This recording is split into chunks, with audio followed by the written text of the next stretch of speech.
अस्सलाम वालेकुम फ्रेंड्स। आज का मेरा टॉपिक है वो है bipolar junction transistor amplifier eight low frequency. हम लोगों ने फिर इलेक्ट्रॉनिक्स 2 की सीरीज स्टार्ट की हुई है। इसमें वीडियो नंबर 2 है।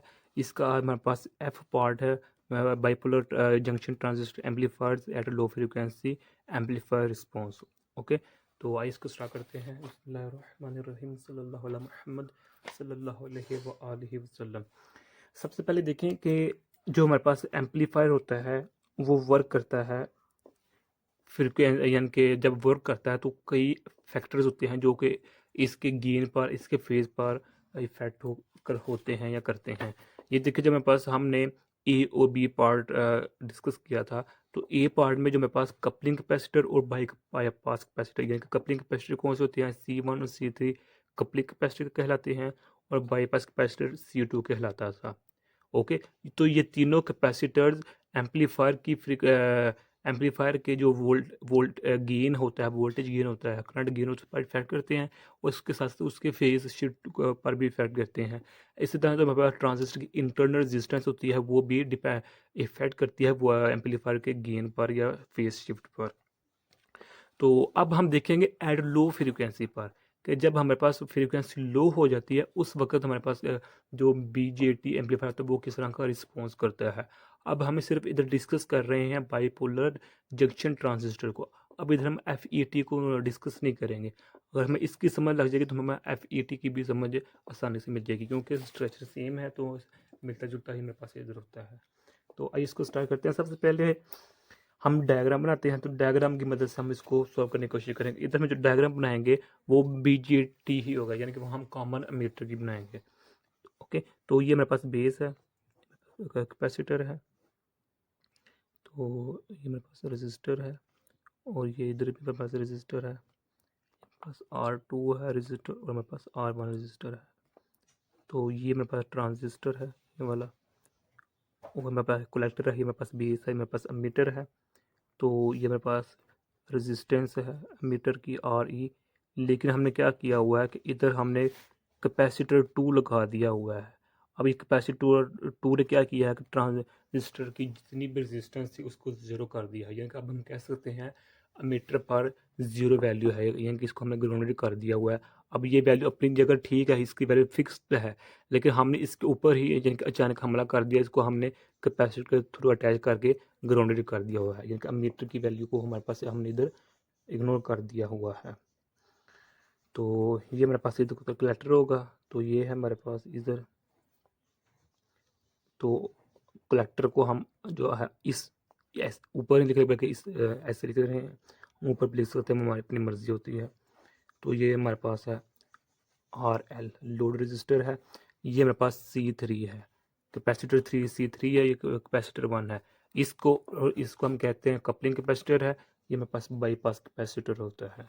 अच्छा, ये यहाँ ये भी याद रखिएगा कि जो मेरे पास ये वाला पोर्शन होता है ना, ये वाला जो हमारे पास ये पोर्शन होता है ये, ओके, ये इसको हम R इन भी कहते हैं, और साथ में बेस भी होती है।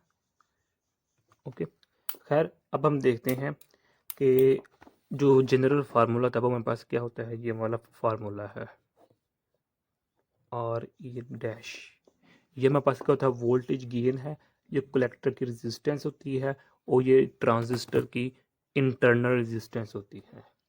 ओके, ये फार्मूला कब होता है, एट मिड रेंज गेन। यानी हमने लास्ट वीडियो में डिस्कस किया था ना, हम कहते हैं ये मेरे पास सपोज कर मेरी एवरेज वैल्यू है फ्रीक्वेंसी की या मिड रेंज है, तो जो जब इधर जाएंगे तो मेरी फ्रीक्वेंसी हाई होगी, जब यहाँ से इधर जाएंगे हमारे पास फ्रीक्वेंसी लो होगी। तो इस जो यहाँ होती है जो एवरेज वैल्यू पर, एवरेज फ्रीक्वेंसी पर या मिड रेंज फ्रीक्वेंसी पर, उस वक्त जो मेरे पास फार्मूला होता है वो मेरे पास ये होता है, कलेक्टर रेजिस्टेंस होती है, जो मेरे पास इंटरनल रेजिस्टेंस होती है, जो मेरे पास हमने ट्रांजिस्टर यूज़ कर रहे होते हैं। और यहाँ पर हम अज्यूम करते हैं, सपोज करते हैं कि एट मिड रेंज फ्रीक्वेंसी पर जो हमारे पास कैपेसिटर C1, कैपेसिटर C3 और कैपेसिटर C2, यानी कि कपलिंग कैपेसिटर, बाईपास कैपेसिटर है, ये तीनों कैपेसिटर आइडियल केस में होते हैं, यानी कि ये अब कोई भी रिएक्टेंस नहीं क्रिएट करते जब हमारे पास एम्पलीफायर वर्क करता है। यानी कि इन इसका इसका इसका जो रोल होता है, किरदार होता है, वर्क होता है, वो ज़ीरो होता है। हम अज्यूम करते हैं, उस केस में हमारे पास ये फार्मूला होता है। ये फार्मूला किसके लिए है? ये हमारे पास कॉमन अमीटर, यानी कि या फिर हम ये कह सकते हैं BJT एम्पलीफायर का हमारे पास ये जनरल फार्मूला होता है, at mid range at average range पर फ्रीक्वेंसी के। ओके, तो एक्चुअली हम करते क्या होते हैं कि ट्रांजिस्टर को हम पहले बाइसिंग करते हैं ट्रांजिस्टर की, फिर हम AC ग्राउंडेड करते हैं, देन हम AC सिग्नल देते हैं, तो हमारे पास जो एम्पलीफायर होता है वो वर्क करता है। अब जो हमने ऊपर टाइटल दिया हुआ है, टाइटल क्या है? Eight low frequency. Low frequency पर क्या होता है कि जो हमारे पास डोमिनेंट हो जाती है इनकी रिएक्टेंस, यानी कि हमने एक फार्मूला स्टडी किया था। वो फार्मूला क्या था? हमारे पास ये वाला था, 1/2πfc। ये मेरे पास कैपेसिटेंस होती है, मेरे पास फ्रीक्वेंसी होती है, ये मेरे पास रिएक्टेंस होती है कैपेसिटर की। यानी कि इन कैपेसिटर के रिएक्टेंस को XC से डिनोट कर, जिस तरह हर वायर की अपनी अपनी रेजिस्टेंस होती है ना, हर किसी वायर में ज़्यादा रेजिस्टेंस होती है, किसी में कम रेजिस्टेंस होती है, इसी तरह हर कैपेसिटर की अपनी अपनी रिएक्टेंस होती है, अपनी अपनी रिएक्टेंस होती है। तो अब जब फ्रीक्वेंसी को हम ज़्यादा करेंगे तो रिएक्टेंस कम हो जाएगी, फ्रीक्वेंसी को कम करेंगे तो हमारे पास रिएक्टेंस ज़्यादा हो जाएगी। अब हमारा टाइटल क्या है कि लो फ्रीक्वेंसी पर, फ्रीक्वेंसी लो है, इसका मतलब है हमारे पास रिएक्टेंस ज़्यादा है। तो अब रिएक्टेंस ज़्यादा होने का मतलब क्या है कि कपलिंग कैपेसिटर की और बाईपास कैपेसिटर की रिएक्टेंस ज़्यादा हो गई है। रिएक्टेंस ज़्यादा होने का मतलब क्या है कि अब ये कैपेसिटर जो वोल्टेज गुजर रहा होगा या करंट गुजर रहा होगा इसमें से, उस पर इफ़ेक्ट करेगा।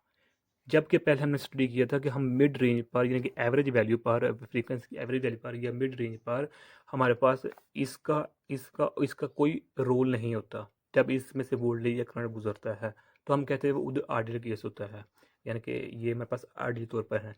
लेकिन अब हमने फ्रीक्वेंसी लो कर दी है, तो फ्री यानी कि मिड से ये मिड है ना, ये वाला मिड से हमने फ्रीक्वेंसी को लो कर दिया हुआ है, तो अब हमारे पास ये कैपेसिटर की रिएक्टेंस ज़्यादा हो गई है।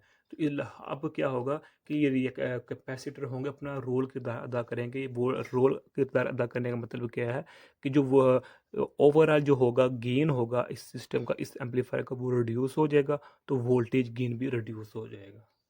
यानी कि एट लो फ्रीक्वेंसी कपलिंग और bypass capacitor will be dominant, के C1 C2 C3 डोमिनेंट हो जाएंगे।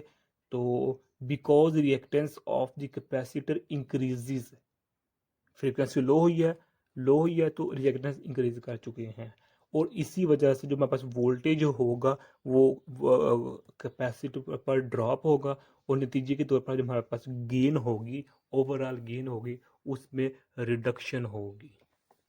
ओके, अब यहाँ हमारे पास 3RC सर्किट बनते हैं। क्या बनते हैं? 3RC सर्किट्स बनते हैं ऊपर वाले डायग्राम में। पहला RC सर्किट क्या होता है? इसमें इस डायग्राम में पहला RC सर्किट क्या है? यानी कि जो मेरे पास पहला RC सर्किट वो किस किस के दरमियान होता है? वो इनपुट के दरमियान होता है।